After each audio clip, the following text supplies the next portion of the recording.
Salut à tous, c'est Dorian. Aujourd'hui, on va parler du DJI O3. Juste après l'intro.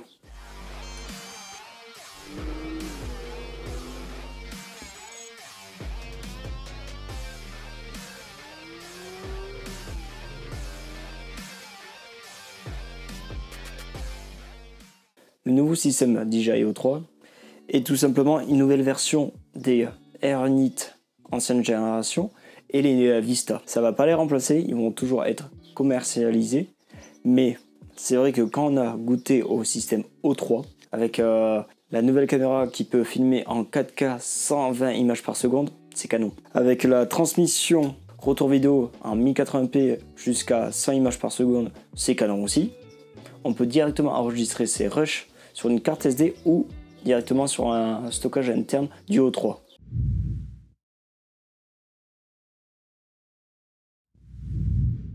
La caméra du O3, c'est un capteur de 1 sur 1,7 pouces, d'ouverture 2.8, un FOV de 155 degrés, donc un équivalent 12 mm en plein format, donc un super grand angle, 12 mm c'est énorme. Donc les résolutions qu'elle peut faire, ça va être du 4K 30 depuis l'une des dernières mises à jour, et pas du 4K 25, donc nous quand on filme en PAL, on peut pas avoir du 4K 25. Mais par contre ensuite, on peut filmer en 4K 50, 4K 60, 4K 100, 4K 120. Donc du 4K 120 c'est vraiment très bon, même une GoPro fait pas mieux. Mais en 16 neuvième. Si on veut du format 4 tiers, on est obligé de descendre en 2,7K. Et là on peut avoir du format 4 tiers à 100 images par seconde aussi. Et surtout, il y a un truc qui est cool, c'est que elle est aussi équipée d'une stabilisation interne. Donc cette stabilisation s'appelle Rocksteady, donc une stabilisation créée par DJI qui équipe déjà plusieurs de leurs appareils, où vous pouvez utiliser Giroflow sans activer bien sûr la stabilisation Rocksteady, qui sera bien plus efficace que la stabilisation Rocksteady, mais qui va déformer bien plus la vidéo. Le rendu se rapprochera bien plus de Rocksteady Go de chez GoPro. Tout le système O3 pèse 38 grammes, sans la caméra ça pèse juste l'émetteur 28 grammes, donc la caméra pèse à peine 10 grammes, mais ça reste déjà plus léger que le AirUnit première génération. Donc le DJI O3, il faut l'activer comme les anciens AirUnit et Vista, non plus sur DJI Assistant 2 FPV, mais maintenant sur DJI 2 Assistant Consumer Drone Series, quasiment le même nom, je sais pas pourquoi ils ont pas voulu le mettre sur l'ancienne application. Donc voilà, si vous voulez le mettre à jour, c'est là. Et ça se fait comme les anciens Vista et AirUnit.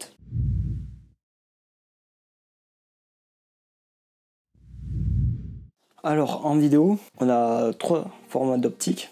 Le super large, le large et normal. En super large, on peut voir que là, on voit le bas du mur où j'ai posé le drone et les extrémités qui sont déformées. En large, on voit encore une petite partie du mur mais plus comme avant, et ça crop dans l'image. Et en normal on voit même plus le bout du mur, et à la droite les branches de l'arbre on ne les voit plus, ils sont découpés. De toute façon sur le retour des lunettes on est tout le temps en mode large, donc moi je reste tout le temps en mode large. Même pour la stabilisation, le rendu que ça donne, je préfère mieux le mode large. Là les plans que je vous montre, c'est les plans avec le O3 mais en dessiné-like avec un léger étalonnage. Donc là on peut voir le 4K 30, il n'y a pas le 4K 25.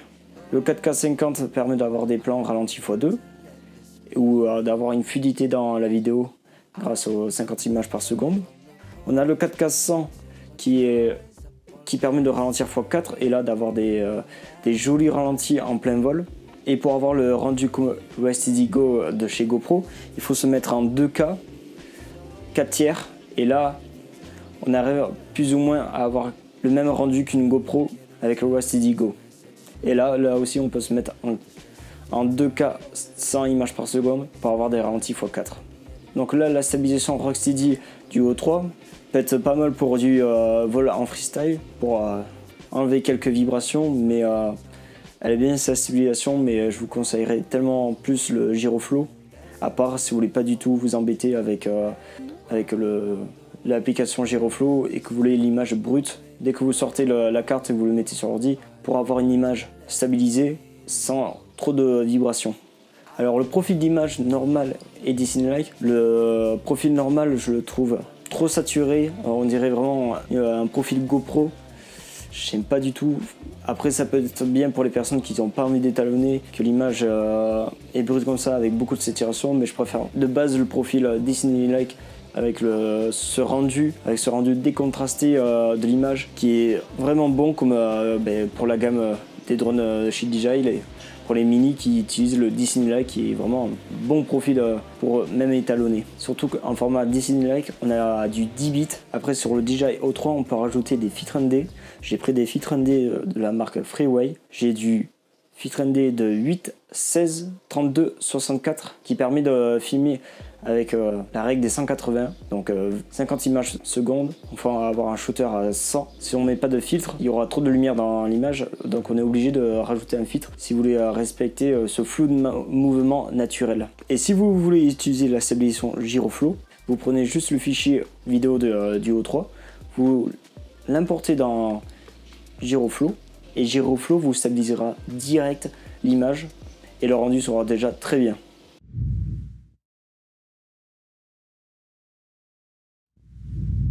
La portée du O3 est largement meilleure que le Vista, comme on le montrait là sur le plan.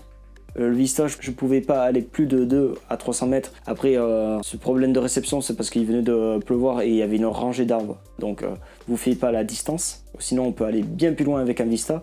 Mais là, avec ces rangées d'arbres, c'est sûr que le O3 avait une meilleure portée. Je pouvais aller jusqu'au buisson, même voler derrière. On descendait à entre 3 et 1 mégabit, et même comme ça le O3 arrive à avoir une bonne réception comparé au Vista. En dessous de 10 mégabits ça devient très compliqué d'avoir un retour vidéo, alors que le O3 même en dessous de 10 mégabits voire jusqu'à 5 on a encore une très bonne réactivité du retour vidéo.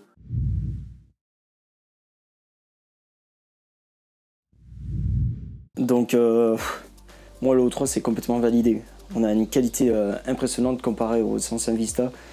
Là, c'est un bonheur d'avoir les Google 2 plus le O3. On a un retour vidéo incroyable en 1080p à 100 images par seconde. Une qualité vidéo aussi qui est très très bonne. Avec du 4K 100, du 2K en 4 tiers. On peut rajouter des FitRenD direct sur la caméra. De toute façon, c'est la même caméra que l'Avata. On a une transmission vidéo encore meilleure que les Vista. Il n'y a pas photo. L'auto-puissance qui permet de gérer automatiquement la puissance du O3. Si vous êtes prêt ou que vous commencez à être loin, il va s'adapter le O3. Il y a 2 prises antennes, donc soit le O3 d'origine il est livré avec une seule antenne mais double bande. Là on a sur le eFlight Nazgul Evoque F5D, il est livré avec 2 antennes et pouvoir tout paramétrer via le O3, régler le shooter, tout ça dans les lunettes et pas se faire chier avec une GoPro, aller dans un réglage, machin truc. Là on peut tout faire en plein vol. Qu'est-ce qu'on peut demander de plus sur le O3? Je sais pas qu'est-ce qu'ils vont faire de mieux. Le truc que j'aimerais bien c'est peut-être qu'ils augmentent peut-être la résolution. Et encore, peut-être le 2K, pour le 4 tiers, le passer en 4K, ça serait vraiment cool. Mais sinon, c'est une tuerie. C'est une tuerie ce O3.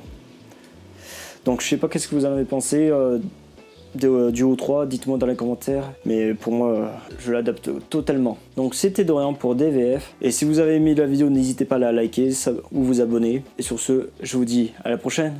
Bon vol!